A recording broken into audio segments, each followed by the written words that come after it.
రక్షణానుభవంలోనికి వచ్చినటువంటి విశ్వాసులు మీ క్రియలను, మీ క్యారెక్టర్ని, మీ వ్యక్తిత్వాన్ని దేవుడు ఖచ్చితంగా పరిగణలోకి తీసుకుంటాడు. మన బుద్ధులను బట్టి, మన క్యారెక్టర్లను బట్టి, మన వ్యవహారాన్ని బట్టే మన ఆశీర్వాదాలైనా శాపమైనా మనకు ఉంటాయి.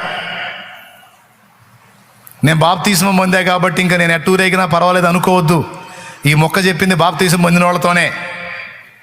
ఏం విత్తుతావు ఆ పంటనే కోస్తావు, జాగ్రత్త అని వార్నింగ్ ఇచ్చింది బాప్తిస్మం పొందిన వాళ్ళతోనే, పొందిన వాళ్ళతో కాదు. పొందిన వాళ్ళకు కూడా వర్తించింది, కానీ గలతీ పత్రిక పొందిన వాళ్ళకి రాశాడు. ఎందుకు ఈ విషయాలు క్లియర్గా చెప్తున్నానంటే, దేవుని ఆశీర్వాదాలు మన వ్యక్తిత్వాన్ని బట్టి ఉంటాయి. అందుకే మన వ్యక్తిత్వాన్ని నిర్మించుకోవాలి జాగ్రత్తగా, బుద్ధులను సరిచూసుకోవాలి జాగ్రత్తగా.